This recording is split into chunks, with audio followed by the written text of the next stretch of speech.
Hello and welcome to Folk to Film podcast, where we discuss myths, urban legends, and folk tales that inspired films. Is any of it based in truth? Are they mundane answers to the things that go bump in the night? Let's find out together. This is Folk to Film. The Swan Princess is a children's film based on Swan Lake, which is based on a few different folk tales. But today we're going to focus on the Swan Woman in Irish folklore. There are definitely some changes made, and we will talk about those as we move forward. The story follows the betrothment of Odette and Derek. An evil sorcerer called Rothbart doesn't want Odette and Derek to marry because he wishes to be king. A musical number ensues about the children disliking each other as their parents try and force them together. At the end of the song, This Is My Idea, the children have grown up into late teenhood and they begin to fall for each other because they've gotten physically attractive to one another. Odette wants more than physical attraction and finds that Derek knows nothing about her and doesn't find anything other than her physical form as important, and so she refuses to marry him. On that night, Rothbart attacks Odette and her father in the street. Derek goes to save her, only to find that Odette has been kidnapped, but he doesn't know who by yet. Everyone else thinks that Odette must have been killed, but Derek doesn't give up. Rothbart curses Odette. During the day, she's a swan, and during the night, she is allowed to turn into a woman as long as she is on the lake and stays nearby. Rothbart speaks about how he wishes to marry Odette so that he can rule her kingdom and won't allow her to leave unless she agrees. Derek begins training so that he can find Odette and fight whoever has taken her. Like any children's story, Odette makes friends with talking animals, and these talking animals become very important later down the line. We learn more about Rothbart's spell. Odette must kiss her true love, and he must make a vow of everlasting love and prove it to the world for her to be set free. Now that Odette is stuck on the lake, she seems to have completely forgotten that she wanted more than physical attraction, as she sings a song about how her and Derek were supposed to be together for longer than forever.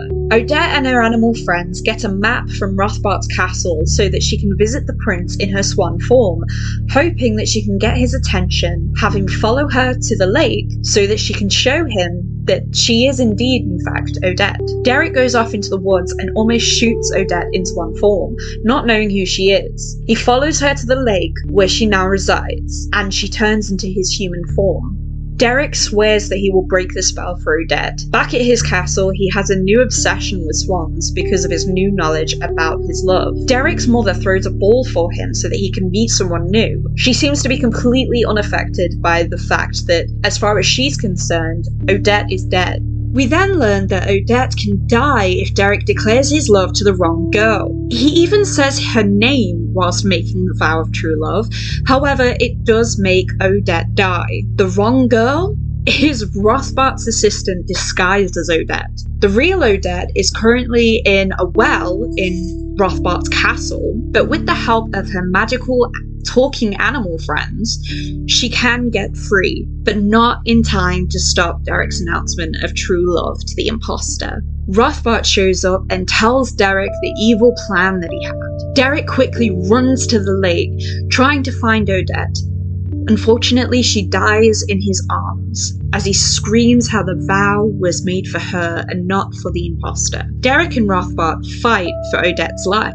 Rothbart is of course defeated. Derek professes true love to Odette, speaking more of her personality than her looks. She awakes, the couple get married, and they live happily ever after.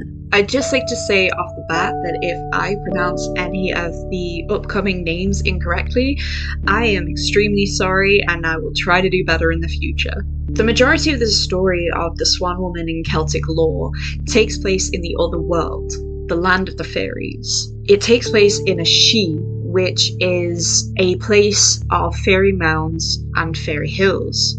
Our main character, the god of love Angus, is asleep in one of the fairy castles. He awakes to music and sees a beautiful woman playing a timpan, which is a stringed musical instrument. She is a complete stranger to him, but he falls in love. There is meant to be no pain or disease in the other world, and yet he finds himself sick over the intangible love. Refusing to eat or drink, he only lived to see the beautiful woman every night who played her music. Angus' father, Dagday, summoned doctors to help his son feel better, and Angus admitted his love to Dagday, who vowed to help his son find the love of his life for real. After many months, a king of a neighbouring Sidhe called Bove said he'd found the woman Angus was looking for. It was late October when they made their way to the land of the mortals to find the fair maiden. On the way, Bove told Angus that he may not want the maiden after this night because of her father's magic. He also told Angus that the woman's name was Cael.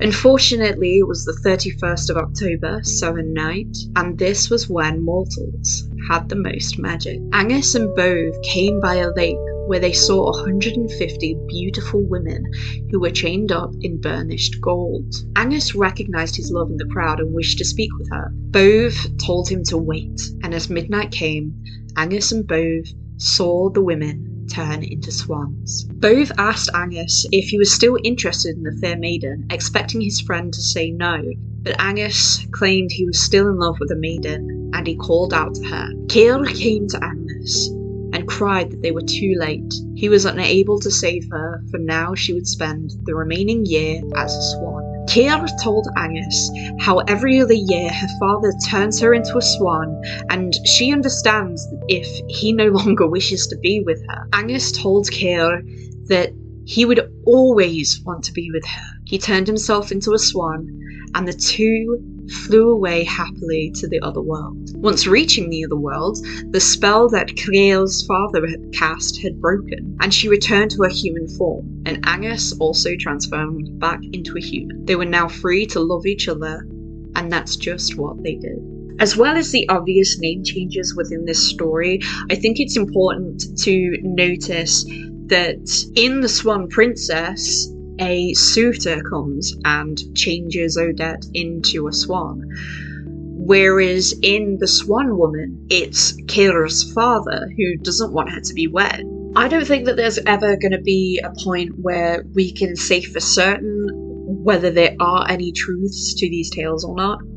Obviously, a woman cannot be turned into a swan, that's impossible, but it is important to look at the significance of the metaphors here. The significance of the swans is purity. In a lot of different lore, swans are seen as pure. I also feel like the significance of both Odette and Cael being beautiful white swans is a way to show forced maidenhood by the father in the original tale, and also staying true to herself in the Swan Princess. In the original tale, we have Samhain, which is the end of the Celtic year.